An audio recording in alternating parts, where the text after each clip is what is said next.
Hello বন্ধুরা, কেমন আছো?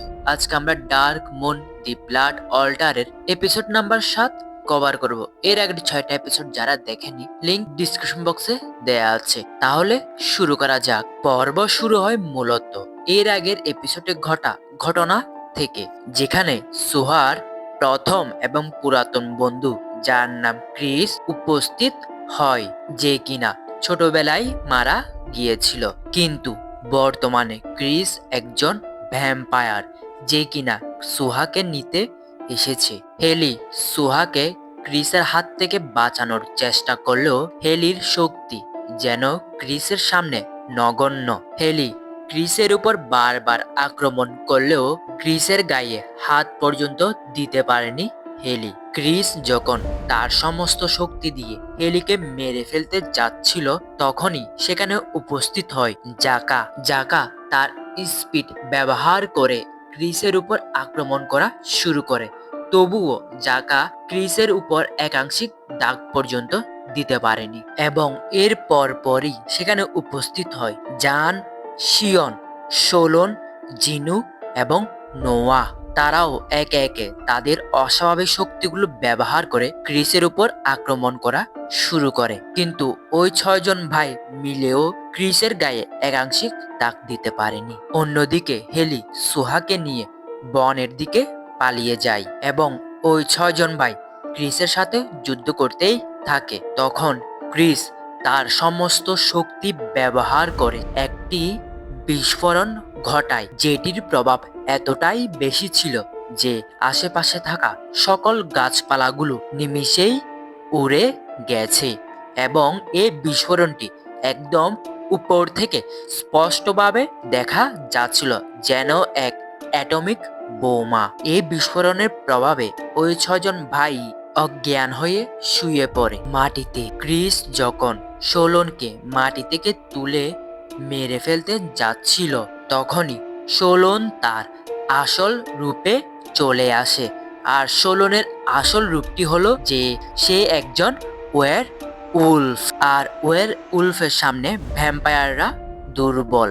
যেহেতু ক্রিসও একজন ভ্যাম্পায়ার, সোলনের এক থাবায় ক্রিসের মুখ থেকে রক্ত বের করে দিয়েছিল। তখনই সেখানে উপস্থিত হয় খান সহ ওই 3জন ক্লাসমেটের, যারা কিনা আসল ওয়ার উলফ।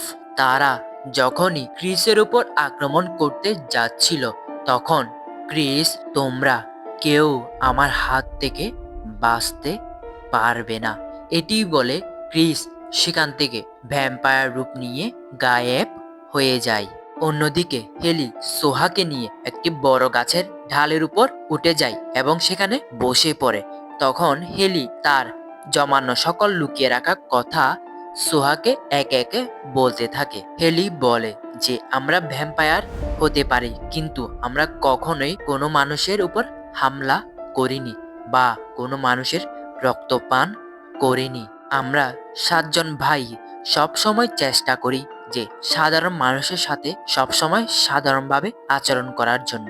যা শুনে সোহা আবেগপ্রবণ হয়ে ওঠে এবং হেলির উপর বিশ্বাস করা শুরু করে দেয়। তখন সোহা হেলিকে বলে যে কেন নয় তুমি আমার ঘাড়ে সত্যিকারেই একটি কামড় দাও। যা শুনে হেলি নার্ভাস হয়ে যায়। সোহা তখন বলে যে হেলি, আমি তোমাকে বিশ্বাস করি। যা বলার পর হেলি সোহার ঘাড়ে একটি কামড় দেয়, যেখানে একটি সুন্দর রোমান্টিক মুহূর্ত ক্রিয়েট হয়। তখন দেখা যায় যে সোহার আসলেই কিছুই হয়নি কামড় দেওয়ার পরও।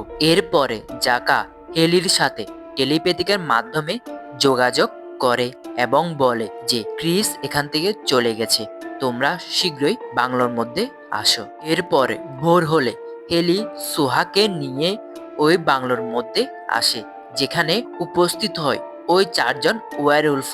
সোহা তখন ওই 6জন ভাইদের কাছ থেকে ক্ষমা চায় এবং বলে যে দুঃখিত, আমি তোমাদেরকে অবিশ্বাস করেছি। যা শুনে ওই 6জন ভাইও মুচকি হাসি দেয়। তখন খান সোহার সামনে এসে বলে যে সোহা, আমরা 4জন আসলে সাধারণ মানুষ নয়, বরং আমরা 4জন ওয়ার উলফ।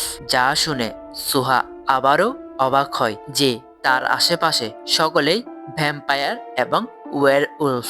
এরপরে তারা সকলে বাংলোর ভিতরে ঢুকে ক্রিসের ব্যাপারে এবং ক্রিস কেন সুহাকে নিতে এসেছিল সে ব্যাপারে আলোচনা করতে শুরু করে, যেখানে হেলি বলে ওঠে যে ক্রিসের শক্তি আসলে কোনো সাধারণ ভ্যাম্পায়ার মতো নয়, সে যেন এক অসীম শক্তিশালী ভ্যাম্পায়ার। তখন খান বলে ওঠে যে আমাদের একে একে ওয়্যারউলফ দিন দিন গায়েব হয়ে যাচ্ছে এবং আমরা তাদের কোনো খোঁজ খবর নিতেও পারছি না।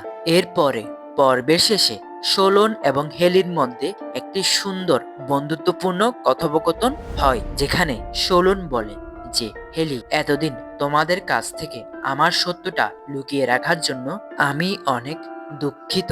এর উত্তরে হেলি বলে যে সোলন, তুমি আমাদের 7 ভাইয়ের মধ্যে একজন ছিলে, আছো এবং ভবিষ্যতেও থাকবে, আর আমরা কখনোই তোমাকে একা ফেলে যাব না। তুমি ওয়্যারউলফ হলেও তুমি আমাদের একজন ভাই।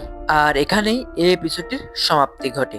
বন্ধুরা, ক্রিসের জীবিত থাকার পেছনের রহস্য এবং কেন সুহাকে বারবার ভ্যাম্পায়াররা আক্রমণ করে এবং তাকে নিয়ে যেতে চায়, এই দুটি ব্যাপারে জানতে হলে অবশ্যই নেক্সট এপিসোডটি দেখতে হবে। আর যদি ভিডিওটি ভালো লেগে থাকে অবশ্যই একটি লাইক করবে, ততদিন এই চ্যানেলটিকে সাবস্ক্রাইব করে এই চ্যানেলটির সাথে থাকতে হবে। আপাততর জন্য গুড বাই।